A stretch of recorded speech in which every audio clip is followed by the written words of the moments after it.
Assalamualaikum warahmatullahi wabarakatuh. Selamat pagi Indonesia. Selamat pagi konco angkringan dimanapun Anda berada. Saya doakan semoga rezekinya lancar selalu dan dijaga kesehatannya selalu oleh Allah Subhanahu wa Ta'ala. Amin amin ya robbal alamin.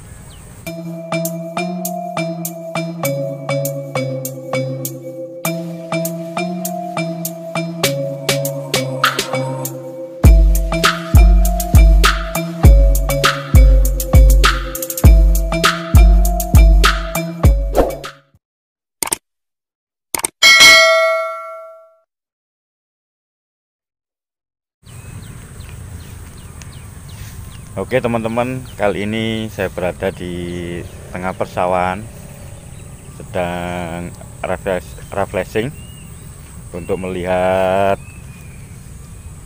para petani menanam tanamannya di musim kemarau ini. Dan teman-teman bisa lihat di depan saya ini adalah tanaman padi kemarau kalau di tempat saya ini dikatakan. Jadi cukup menantang di musim kemarau, tapi mereka para petani berani untuk menanam padi dengan minimnya irigasi.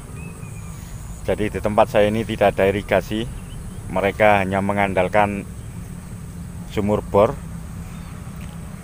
dan itu pun dipakai untuk bergantian.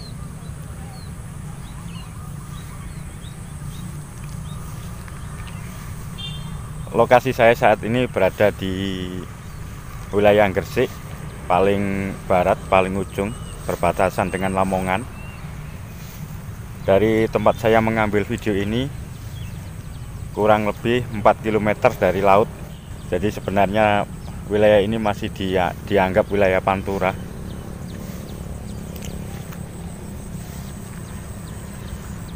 Teman-teman bisa melihat, walaupun ini adalah musim kemarau, tetapi para petani sangat optimis untuk menanam padi. Jadi konsekuensinya adalah kalau menanam padi di musim kemarau adalah kekurangan air, dan jadi ini adalah akan menambah kos pengeluaran dalam merawat padi-padi mereka. Ini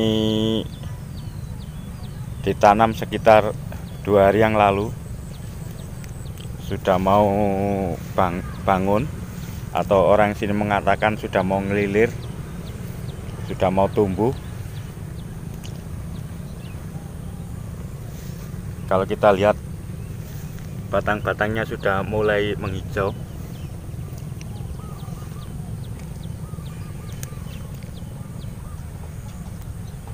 Untuk teknik menanam padi di musim kemarau ini, para petani itu menggunakan teknik tanam ombol. Cara tanam menggunakan bibit yang banyak. Jadi teman-teman bisa lihat bibitnya cukup banyak di sini. Ini mungkin sampai 10 lebih ya. Kira-kira sampai 10 lebih.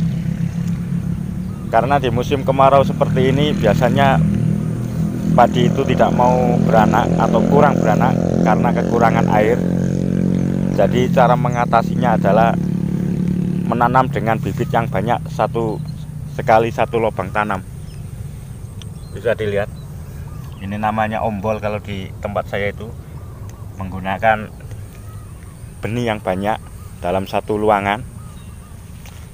Karena yang dikejar adalah bukan anakannya, tapi seberapa benih yang ditanam itu bisa berbuah.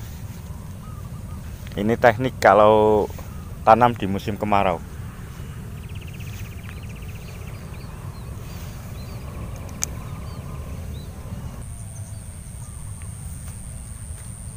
Oke sobat, sekarang kita mencoba untuk melihat tanamannya para petani, yaitu tanaman jagung.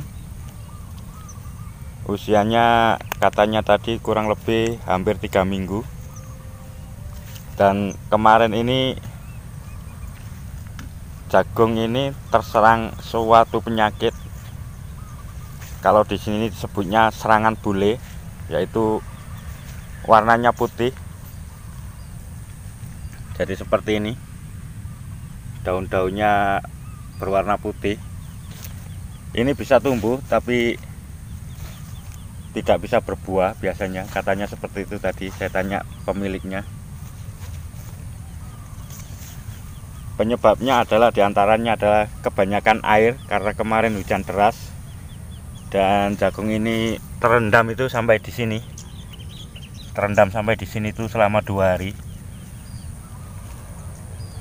Atau ada orang yang bilang jagung dadar, yaitu jagung yang asalnya warnanya hijau berubah menjadi kuning kemudian berubah menjadi putih.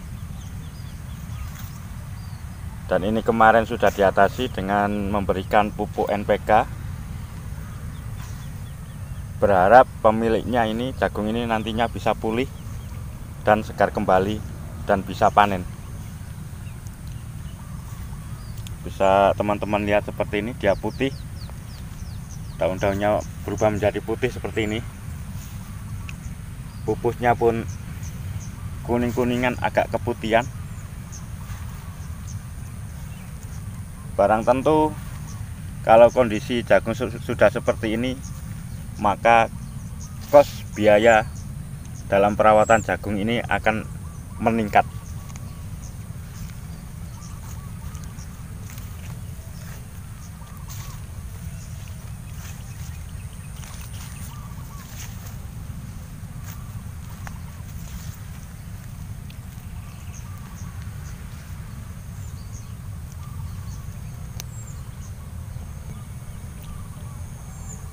Seperti yang pernah saya katakan, bahwa para petani di musim kemarau seperti ini, mereka bisa saya katakan lebih dominan mengandalkan akal bawah sadar atau akal spiritual.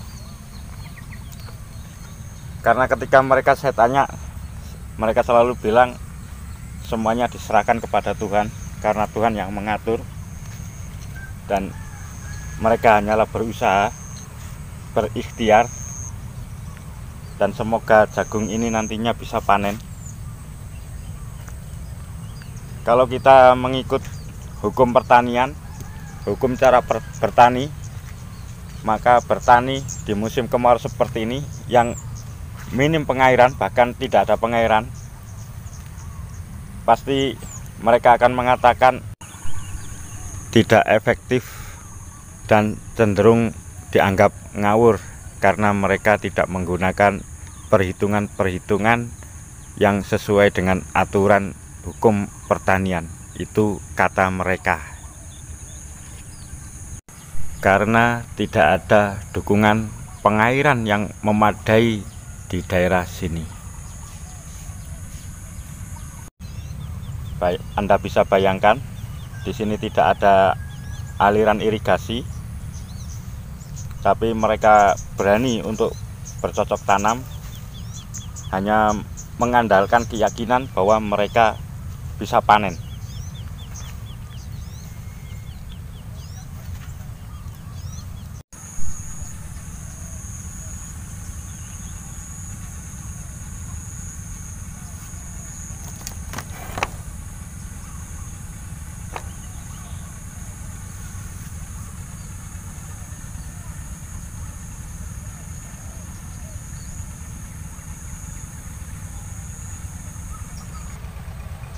Sedangkan ini adalah jagung berusia sebulan.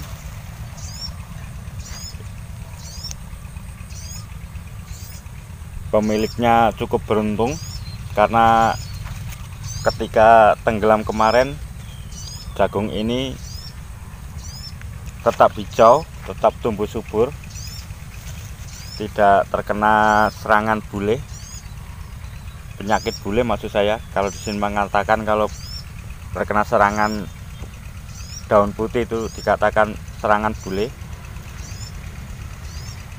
Ini cukup bagus dan cukup terawat. Untuk pengairannya sendiri ini mengandalkan sumur bor, Dan kemarin juga jagung ini juga tenggelam selama 2 hari, tapi dengan cepat orangnya melakukan antisipasi, yaitu pengurasan air atau pembuangan air menggunakan mesin pompa, sehingga jagung-jagung ini bisa terselamatkan dan sekarang sudah pulih dan tumbuh subur. Lagi-lagi ketika saya tanya pada pemiliknya, mereka pasrah dengan apa yang sudah ditentukan Tuhan, dan mereka hanya berusaha dan berikhtiar. Itu saja jalan yang mereka ambil ketika waktu kemarin itu jagungnya terendam banjir. Jadi lagi-lagi buat teman-teman, kita dalam bertani itu, dalam melakukan apa saja itu, kita harus melihat dua sisi.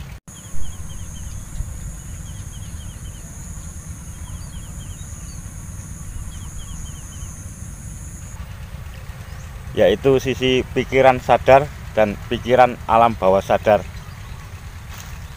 Dimana pikiran sadar itu adalah pikiran realitas yang biasanya kita selalu menggunakan hitung-hitungan, tetapi kita juga harus menggunakan pikiran bawah sadar, atau orang juga menyebutnya dengan pikiran spiritual, agar kita selalu mendapat petunjuk dari Tuhan. Dan ini adalah hasilnya. Kalau saya berbincang-bincang tadi dengan pemiliknya, betapa pemiliknya itu sangat ikhlas apapun yang terjadi pada tanamannya. Jadi ketika kita menanam, saya sudah pernah mengatakan, perasaan kita harus senang, harus enjoy, dan yakin kita panen. Dan untuk seberapa banyak panennya itu kita serahkan kepada Tuhan Yang Maha Esa, karena beliaulah yang sang pemberi rezeki buat kita.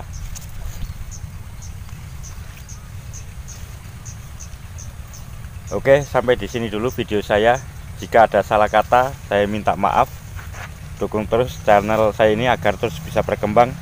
Wassalamualaikum warahmatullahi wabarakatuh.